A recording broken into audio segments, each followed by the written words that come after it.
pengantar kitab Perjanjian Lama.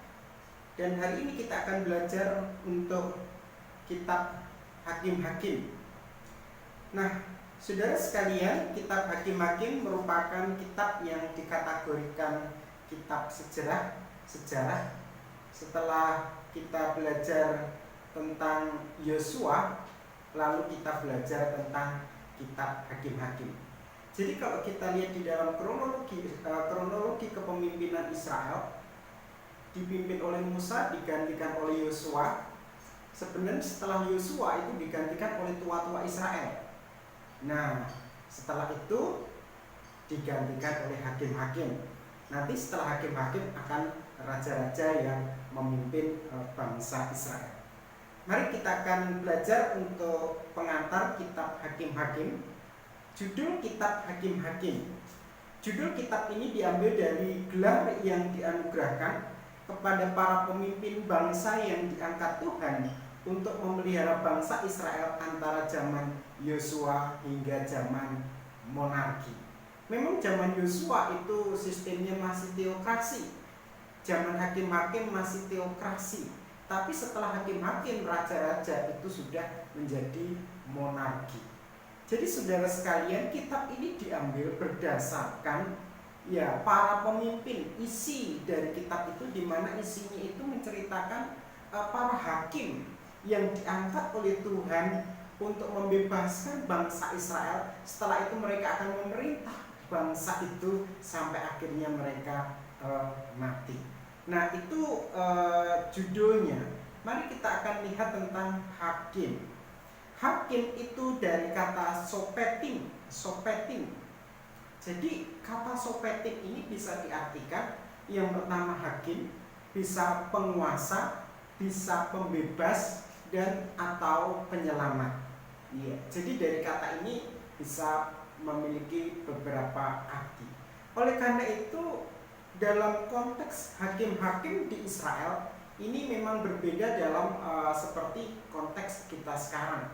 Kalau kita sekarang kan seorang hakim itu menjadi hakim di pengadilan, dia memvonis orang yang bersalah, kan seperti itu. Tetapi dalam konteks hakim-hakim di Israel dalam bagian ini tidak demikian. Ya memang bisa jadi hakim seperti itu, tetapi hakim dalam bagian ini bisa juga diartikan sebagai penguasa. Lalu yang kedua sebagai pembebas yang membebaskan bangsa Israel dari penjajahan atau boleh dibilang itu penaklukan bangsa lain. Oleh karena itu juga bisa dikatakan hakim dalam konteks ini sebagai penyelamat. Oleh karena itu tugasnya apa? Nah, saudara bisa lihat di diktat saya, yaitu memperhatikan kerohanian bangsa yang diatur sesuai hukum-hukum Tuhan. Seorang hakim tidak hanya memelihara hukum, keadilan, dan menyelesaikan pertikaian, melainkan juga membebaskan orang Israel dari penindasan musuh. Jadi judul kitab ini diekspresikan paling indah sebagai berikut, yaitu maka Tuhan membangkitkan hakim-hakim yang melepaskan mereka dari tangan para penjara mereka. Jadi hakim ini memiliki arti dalam konteks ini lebih luas.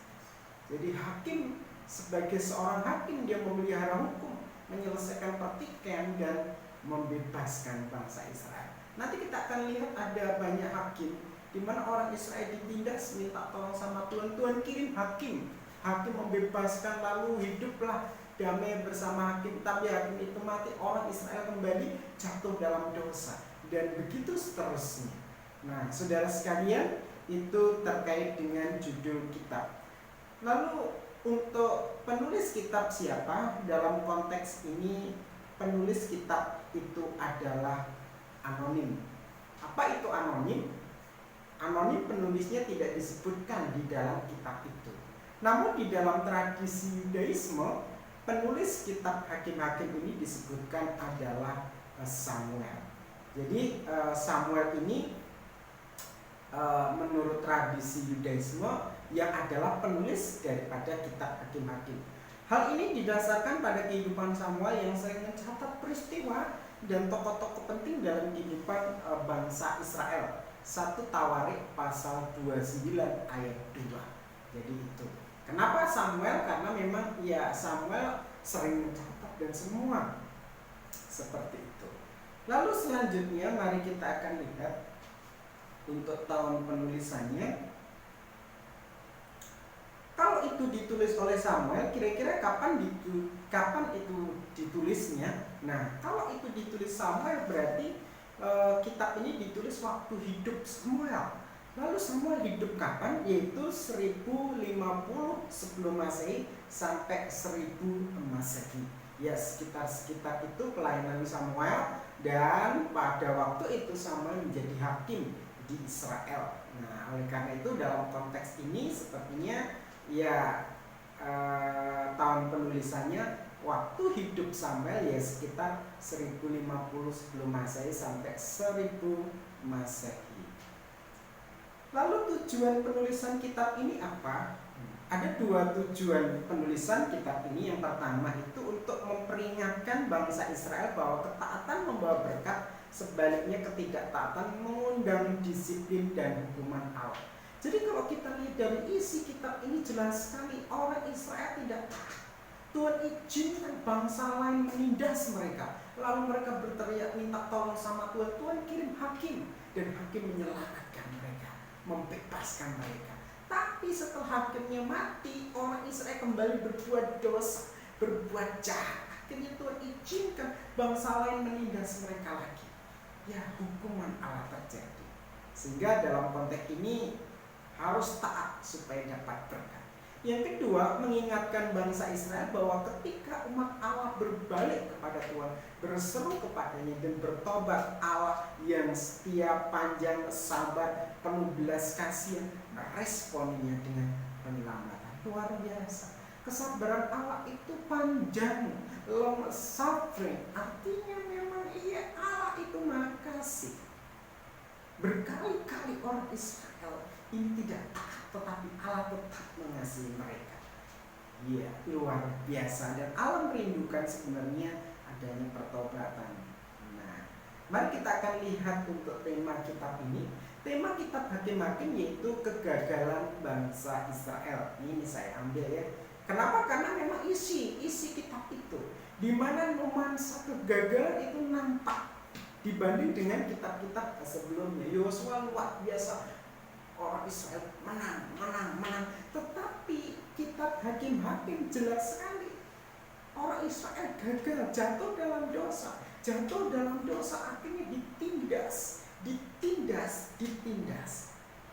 Ya, kemerosotan terjadi, sehingga akhirnya Tuhan izinkan bangsa Israel ditindas. Pada saat itulah bangsa Israel berseru pada Tuhan kirim para hakim. Iya, jadi seperti itu. Selanjutnya mari kita akan lihat untuk garis besar kitab. Jadi secara umum garis besar kitab Hakim-Hakim yang pertama itu pasal 1 sampai pasal 2 itu kemerosotan hakim pada zaman Hakim-Hakim. Bagaimana kondisi politik dan kondisi rohani orang Israel pada waktu itu hidup dalam kehidupan yang tidak berkenan kepada Allah, hidup dalam penyembahan berhala dan semua, sehingga akhirnya Tuhan izinkan bangsa lain menindas. Lalu juga pasal 3 sampai pasal 16 di sini dijelaskan tentang pasal 3 sampai pasal 16 di sini dijelaskan tentang pasal 3 itu pembebasan dari bangsa Mesopotamia oleh Otniel. Lalu pembebasan dari Moab oleh Elihud, hakim Elihud, pembebasan dari Filistin oleh Samgar, pembebasan dari Kanaan oleh Deborah pasal 4 sampai 5, dan pembebasan dari Midian oleh Gideon pasal 6 sampai 8. Pelayanan dan perilaku Abimelek pasal 9. Lalu masih hakim Tola pasal 10, hakim Yair, lalu pembebasan Amon oleh Yefta pasal 11 sampai 12, pelayanan hakim Etsa, pelayanan hakim Elon, pelayanan hakim Abdon, dan pembebasan dari Filistin oleh Simpson pasal 13 sampai pasal 16. Lalu masih ada lagi kemurtatan hakim-hakim. Lalu Mika dan migrasi suku Dan 17-18, dan memerangi Benyamin 19 sampai 21. Jadi secara umum itu yang saya bisa sampaikan ke saudara tentang kitab Hakim-Hakim. Tuhan Yesus memberkati.